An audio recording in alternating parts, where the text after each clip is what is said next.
எல்லோருக்கும் வணக்கம். நீங்க தினமும் ரொம்ப கடினமா உழைக்கிறீங்க. ஆமா, மணிக்கணக்கா வேலை பண்றோம் இல்லையா? கண்டிப்பா. ஆனாலும் நீங்க எதிர்பார்த்த அந்த ரிசல்ட் அல்லது வெற்றி உங்களுக்கு கிடைக்கலையா?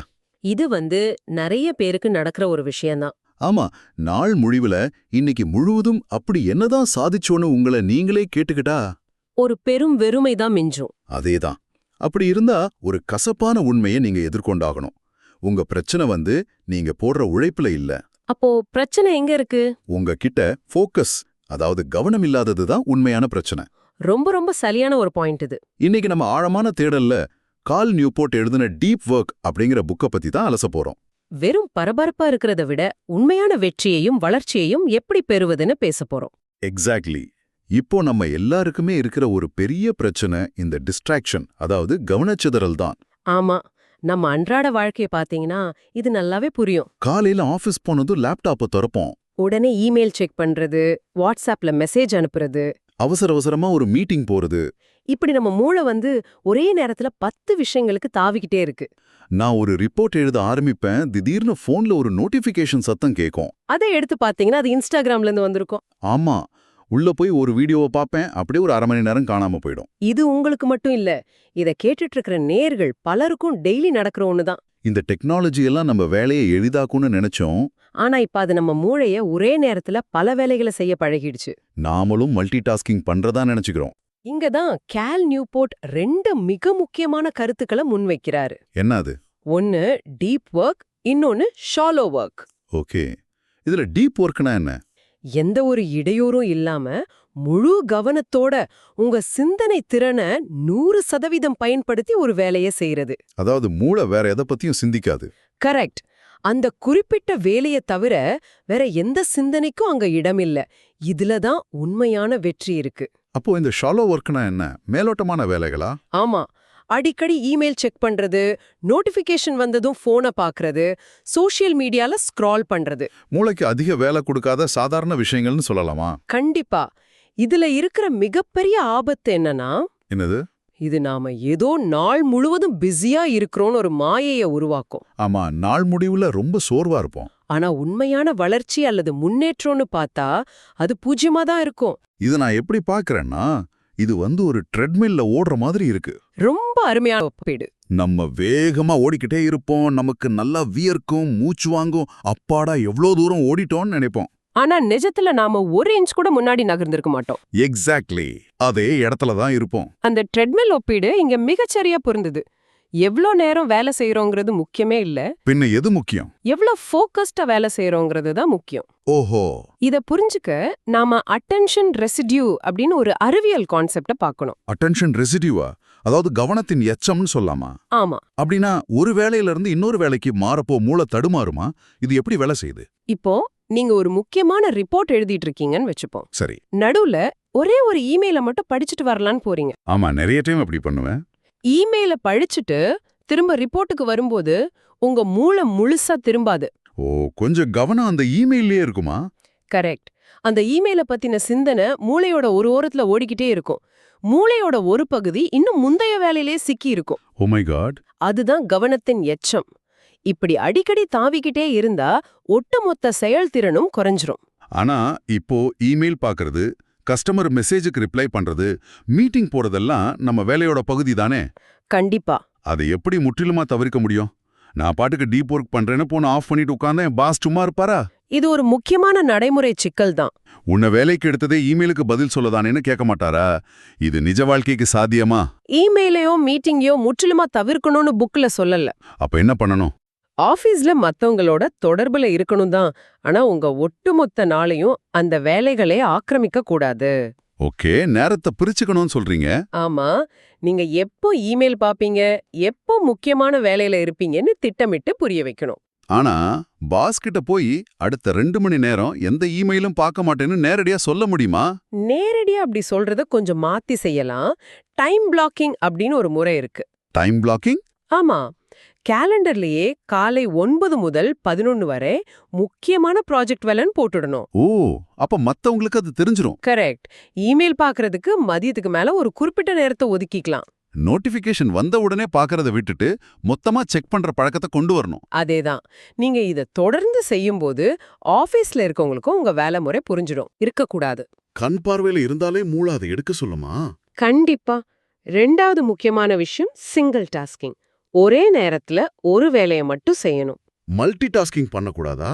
மல்டி டாஸ்கிங் பண்ண முடியாதுன்னு பல ஆராய்ச்சிகள்ல நிரூபிச்சிட்டாங்க. நாம அப்படி நினைச்சுக்கிட்டு ஒரு வேலையில இருந்து இன்னொரு வேலைக்கு தாவுறோம். அந்த தாவல்ல தான் அதிக ஆற்றல் வீணாகுது.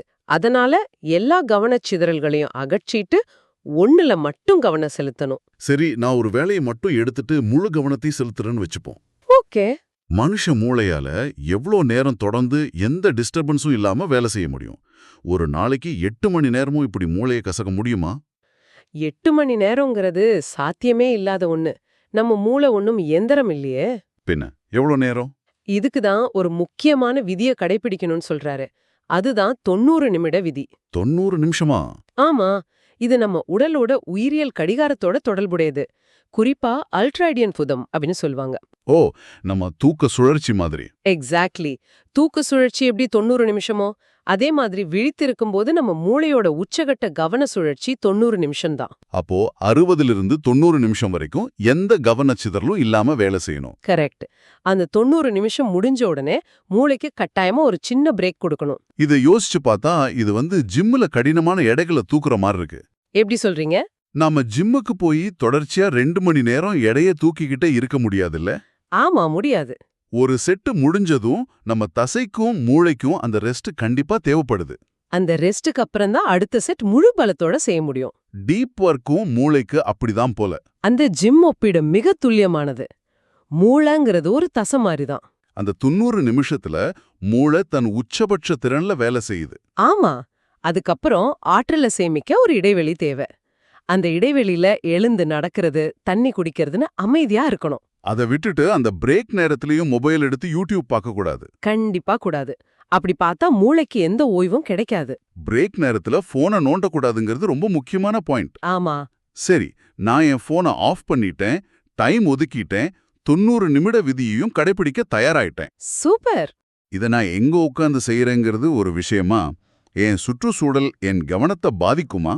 எந்த விதியை செயல்படுத்துறதா இருந்தாலும் அதுக்கான இடம் எவ்ளோ முக்கியம்னு நாம உணர்றதே இல்ல. ஒரு அமைதியான இடம் அவசியமா? மிக மிக அவசியம். அதே போல உங்க மேஜை, உங்க சுற்றுச்சூழல் ரொம்ப சுத்தமா எந்த ஒரு குப்பையும் இல்லாம இருக்கணும். மேஜையில தேவையற்ற பேப்பர்கள், காஃபி கப்புகள் இருந்தா என்னாகும்? அது உங்க மூளைக்கு தேவையற்ற ஒரு காக்னிட்டிவ் லோட கொடுக்கும். இது விஷுவல் கிளட்டர்னு சொல்வாங்க.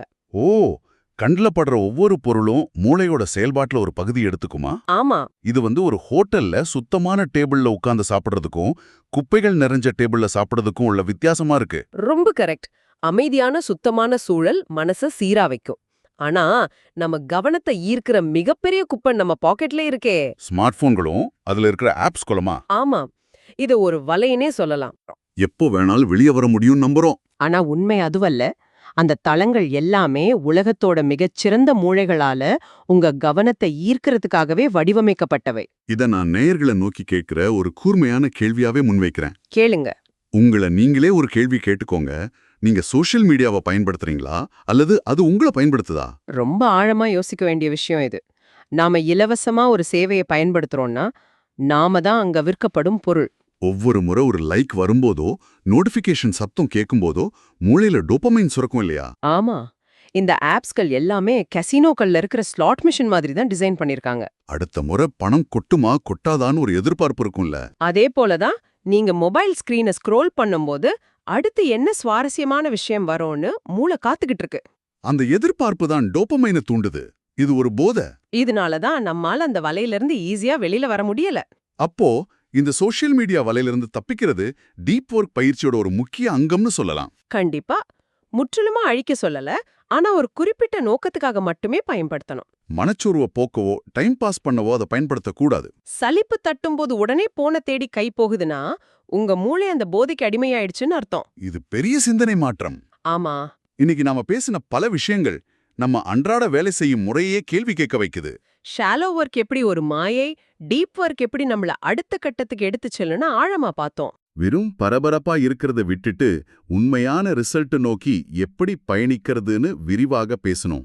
அதோட கவனத்தின் எச்சம் எப்படி ஆற்றலை வீணாக்குது, 90 நிமிட விதி எப்படி மூளைக்கு ஓய்வளிக்குதுன்னு புரிஞ்சுக்கிட்டோம். ஆமா, அமைதியான சூழலோட அவசியம், அப்புறம் சோஷியல் மீடியா நிறுவனங்கள் எப்படி நம்ம கவனத்தை திருடுறாங்கங்கிற உண்மையும் பேசணும்.